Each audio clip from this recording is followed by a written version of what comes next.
कृष्णाय वासुदेवाय हरे परमात्मने कृष्णाय गोविन्दाय नमो नमो नमो पंकजनाभय नमो पंकजमालिने नमो पंकजनेत्रय नमस्ते पंकजांग्रये।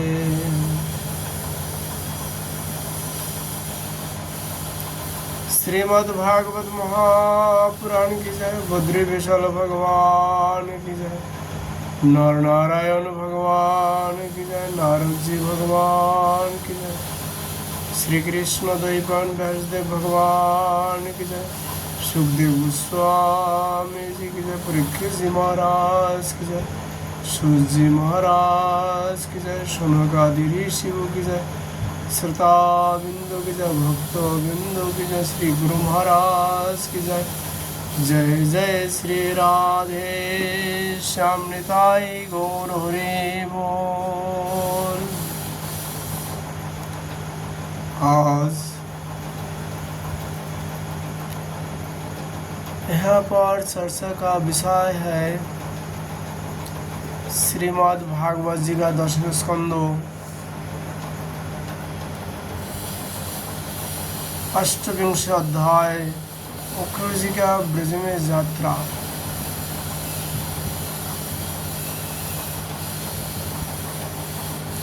श्री शुकवाच उक्रोपि स्वातं रात्रिं मधुपुर्जा महामोति क्षिप्त्वा रथमस्ताय प्रजाजो नंदगोकुलम्। श्री सुखदेव गोस्वामी जी कहते हैं, परीक्षित, महामती उक्र जी भी वह रात मथुरापुरी में बिताकर प्रातःकाल होती ही रथ पर सवार हुए और नंद बाबा के गोकुल की ओर चल पड़े। परम भाग्यवान उक्र जी ब्रज की यात्रा करते समय मार्ग में कमल नयन भगवान श्री कृष्ण की परम प्रेममयी भक्ति से परिपूर्ण हो गए। वे इस प्रकार सोचने लगे, मैंने वैसा कौन सा शुभ कर्म किया है, वैसे कौन सी श्रेष्ठ तपस्या किया है, अथवा किसी सत्पात्र के वैसा कौन सा महत्वपूर्ण दान दिया है, जिसके फलस्वरूप आज मैं भगवान श्री कृष्ण के दर्शन करूंगा।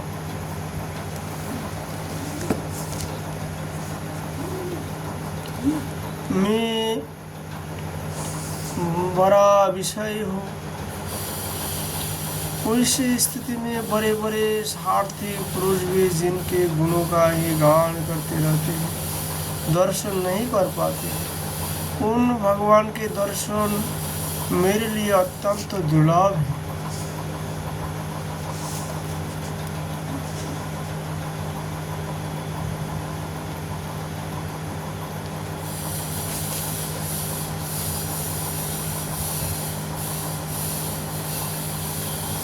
ठीक वैसे ही जैसे शूद्र कुल के बालक के लिए वेदों का कीर्तन,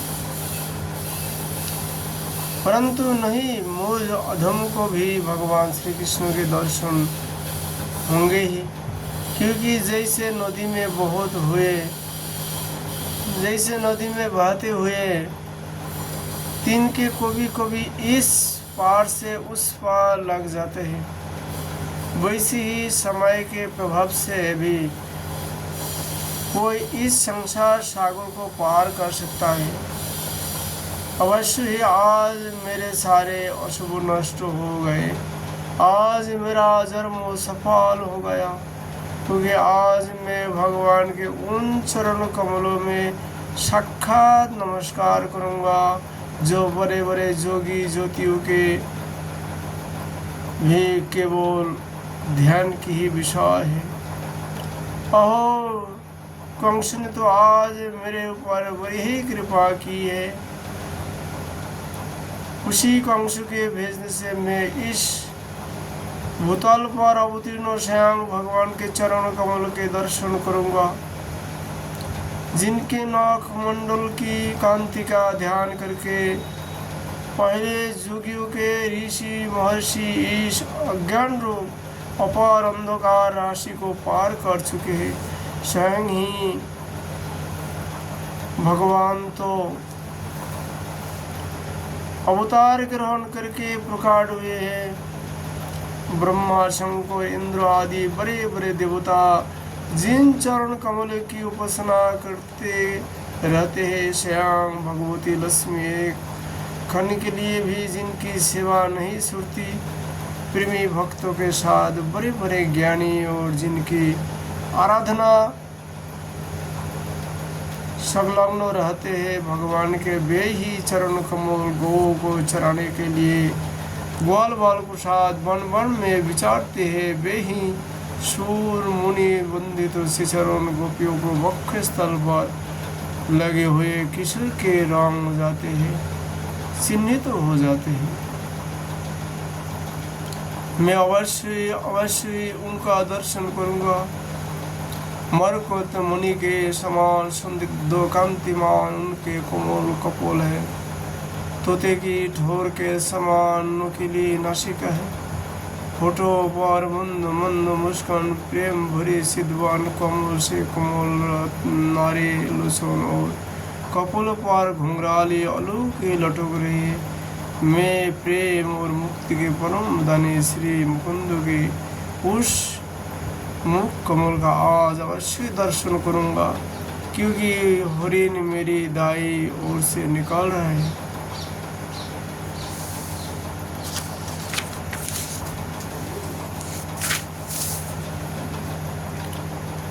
भगवान विष्णु पृथ्वी का भार उतारने के लिए शिक्षा से मनुष्य की सी लीला कर रहा है। वे संपूर्ण लाभान्यों के धाम है, सौंदर्य की मूर्तिमान निधि है। आज मुझे उन्हीं का दर्शन होगा, अवश्य होगा। आज मुझे सहज में ही आँखों का पाल मिल जाएगा। भगवान इस कार्य कारण रूप जगत के दृष्टा मात्र है, और वैसा होने पर भी दृष्टापन का अहंकार उन्हें छूता नहीं गया है। उनकी चिन्मय शक्ति से अज्ञान के कारण होने वाला भेद भ्रम अज्ञान से दूसरे भी निरस्त रहता है।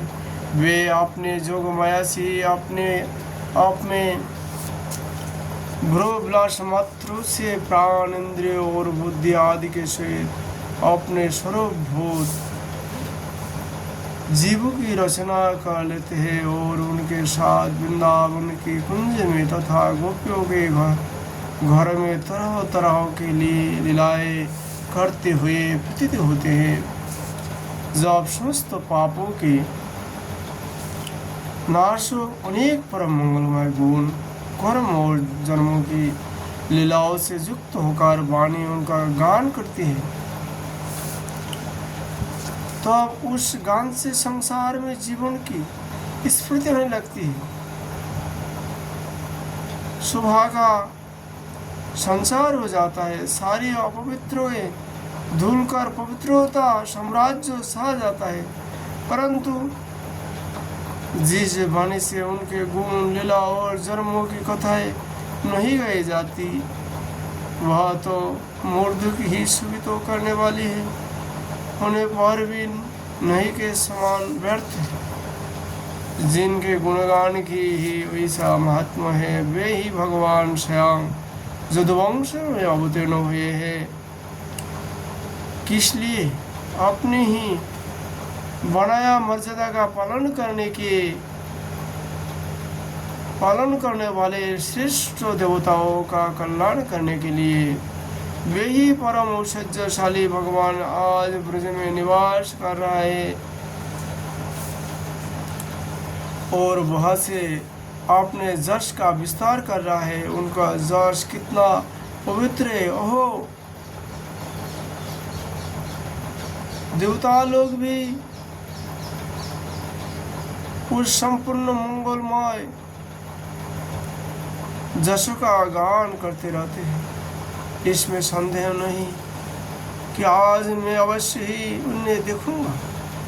वे बड़े बड़े संतों और लोकपालों के भी एकमात्र आश्रय है, सबके परम गुरु है, और उनका रूप सौंदर्य तीनों लोक के मन को मोह देने वाले हैं।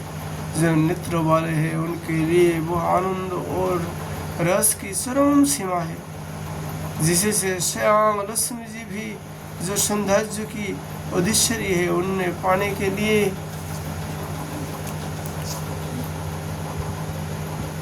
ललकती रहती हैं। हाँ, तो मैं उन्हें अवश्य ही देखूंगा, क्योंकि आज मेरे मंगल प्रभात है। आज मुझे प्रातः काल से ही अच्छे अच्छे सुकून देख रहे हैं। जब मैं उन्हें देखूंगा तब सर्वश्रेष्ठ पुरुष बलराम तथा श्री कृष्ण के चरण में नमस्कार करने के लिए तुरंत रस से कूद पड़ूंगा, उनके चरण पकड़ लूंगा। हो, उनके चरण कितने दुर्लभ है। बड़े बड़े जोगी यदि आत्म साक्षात्कार के लिए मान ही मान अपने हृदय में उनके चरण की धारणा करते हैं, और मैं तो उन्हें पृथक को पा जाऊंगा और लौट जाऊंगा उन पर।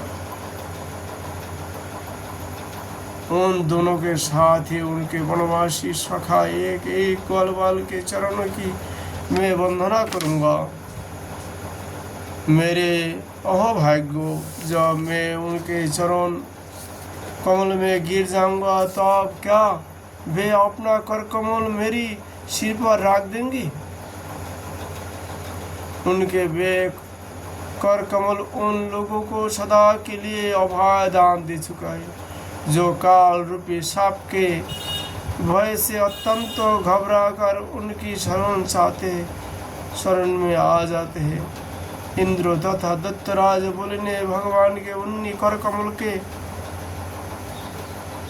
पूजा की भेंट समर्पित करके तीनों लोक का प्रभुत्व इंद्रपद प्राप्त कर लिया।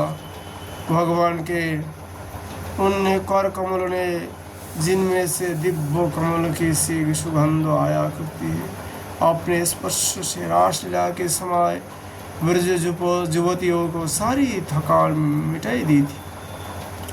मैं कंस का दूत हूँ, उसी के भेजने से उनके पास जा रहा हूँ।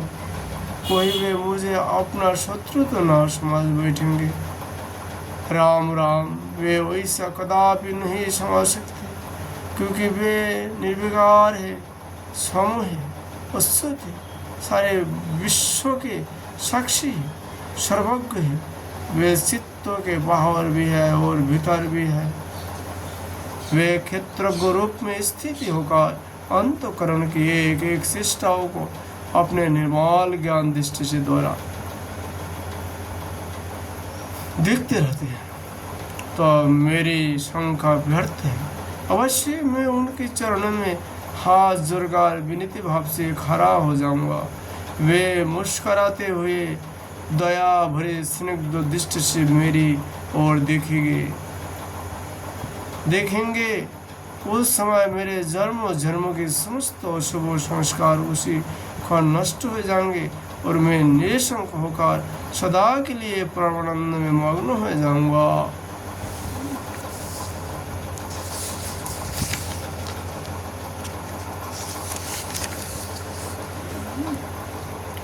मैं उनके कुटुंबों का हूँ और उनका अत्यंत हित चाहता हूँ। उनकी सिवा और कोई मेरा आराध्य देव नहीं है। वैसी स्थिति में वे अपने लंबे बाहों से पकड़कर मुझे अवश्य अपने हृदय से लगाए लेंगे। आहा, उस समय मेरी तो देह पवित्र होगी, वह दुष्य को भी पवित्र करने वाले भी बन जाएंगे और उसी समय उनका आलिंगन प्राप्त होते हैं। मेरा कर्ममय बंधन, जिनके कारण मैं अनादिकाल से भटक रहा हूँ, टूट जाएंगे। जब वे मेरा आलिंगन कर चुकेंगे और मैं हाथ जोर सिर झुकाकर उनके सामने खड़ा हो जाऊंगा, तब वे मुझे चाचा अक्रूर इस प्रकार कहकर संबोधन करेंगे, क्या क्यों ना हो, इसी पवित्र और मधुर जश का विस्तार करने के लिए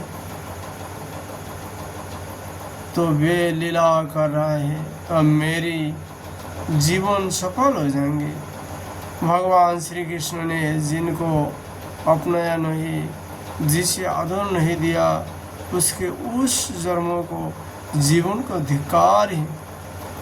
न तो उनमें कोई प्रिय है, न तो अप्रिय, न तो उनका कोई आत्मीय शहीद है और न तो शत्रु, उनकी उपेक्षा का पात्र भी कोई नहीं है। फिर भी जैसे कल्प वृक्ष अपने निकट आकर याचना करने वाले को उनकी मुँह मांगी वस्तु देती है, वैसे ही भगवान श्री कृष्ण भी जो उनने जिस प्रकार भजता है उसी रूप में भजते हैं। वे अपने प्रेमी भक्तों से ही पूर्ण प्रेम करते हैं। मैं उनके सामने विनती भाव से सिर झुकाकर खड़ा हो जाऊंगा और बलराम जी मुस्कुराते हुए मुझे अपने हृदय में लगाए लेंगे और फिर मेरे दोनों हाथ पकड़कर मुझे घर के भीतर ले जाएंगे। वह सब प्रकार से मेरा सत्कार करेंगे। इसके बाद मुझसे पूछेंगे कि कंस हमारे घर वालों के साथ कैसे व्यवहार करता है। श्री शुगोवाच एति संचिंतायन् कृष्णं सफलकतनयो अध्वनि राथेन गोकुलं प्रान्तो सूर्यास्ता गिरिं नृपो। सुखदेव गोस्वामी जी राजा परीक्षित का परीक्षित सफलकतनंदन अक्रूर मार्ग में इसी चिंतन में डूबे रथ से नंदोगाम पहुंच गए और सूर्य अस्ताचल पर चले गए। जिनके चरण कमल के रस का सभी लोकपाल अपने किरीटों के द्वारा सेवन करते हैं। अक्रूर जी ने गोष्ठ में उनके चरण चिन्ह के दर्शन किए। कमल, जप, अंकुश आदि असाधारण चिन्ह के द्वारा उनकी पहचान हो रही थी और उनसे पृथ्वी की शोभा बार रही थी।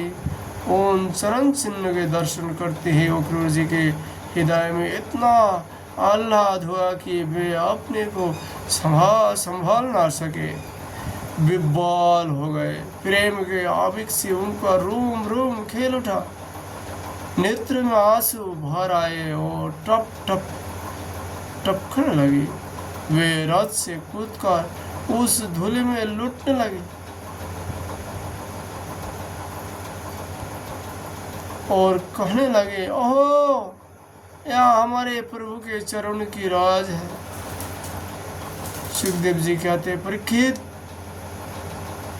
कंस के संदेश से लेकर यहाँ तक अक्रूर जी के चित्तों की जैसी अवस्था रही है, यही जीवों के देह धारण करने का परम लाभ है। इसलिए जीवन मात्र का यही परम कर्तव्य है कि दम्भ, भय और शोक त्याग कर वो भगवान की मूर्ति, प्रतिमा, भक्तों आदि चिन्ह, लीला स्थान तथा गुणरूप दर्शन, श्रवण आदि के द्वारा उसी ही भाव संपादन करे। ब्रज में पहुंचकर अक्रूर जी ने श्री कृष्ण और बलराम दोनों भाइयों को गाय दुहाने के स्थान पर विराजमान देखा।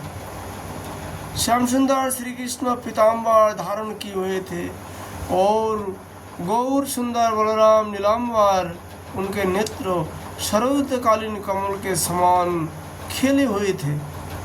उन्होंने अभी किशोर अवस्था में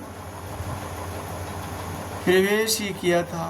वे दोनों गौर श्याम निखिल सौंदर्य की खांत, घुटनों का स्पर्श करने वाले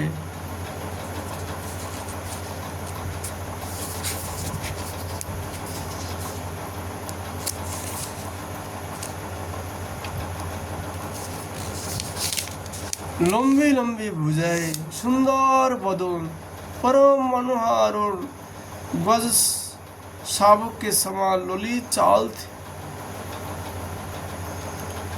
उन्हीं की चरण में ध्वजा, वज्र, अंकुश और कमल के चिन्ह थे। जब वे चलते थे उनसे चिन्हित होकर पृथ्वी शोभायमान हो जाती थी।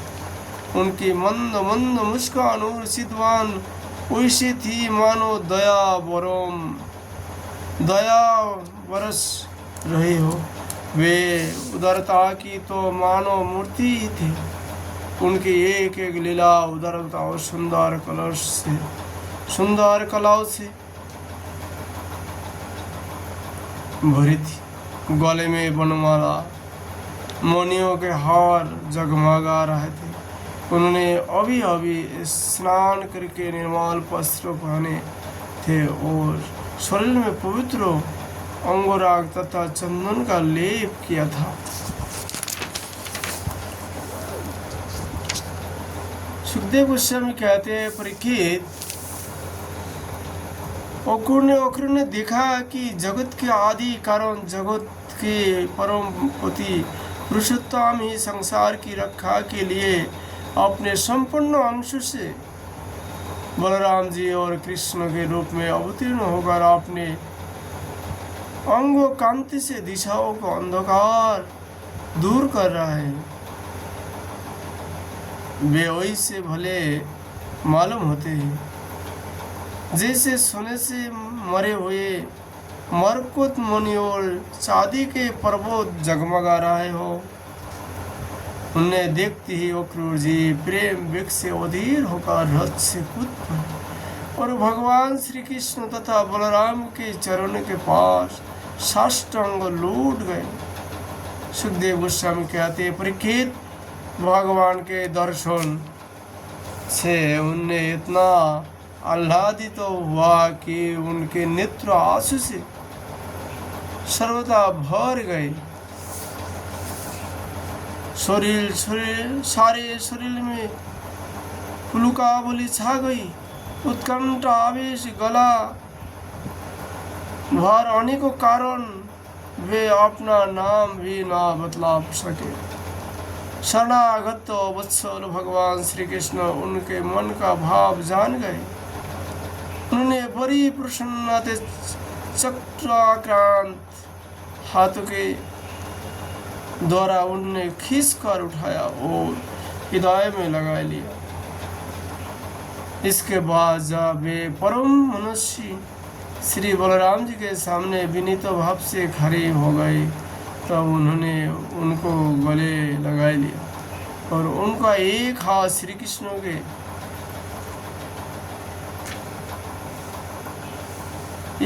श्री कृष्ण ने पकड़ा था, दूसरी बलराम जी ने। दोनों भाई उन्हें घर ले गए। घर ले जाकर भगवान ने उनका बड़ा स्वागत सत्कार किया। कुशाल मंगल पुष्कर श्रेष्ठ आसन पर बैठाया और विधि पूर्वक उनके पाप पकड़कर मधुपर्क आदि पूजा की सामग्री भेंट की। इसके बाद भगवान ने अतिथि अक्रूर जी को एक गाय दी और पैर दबाकर उनकी थकावट दूर की तथा बड़े आदर एवं श्रद्धा से उन्हें पवित्र और अनेक गुण से युक्त अन्न का भोजन कराया। जब वे भोजन कर चुके तब धर्म के परम मर्मज्ञ भगवान बलराम जी ने बड़े प्रेम से मूंगबास, पान, इलायची आदि और सुगंधित माला आदि देकर उन्हें अत्यंत आनंदित किया।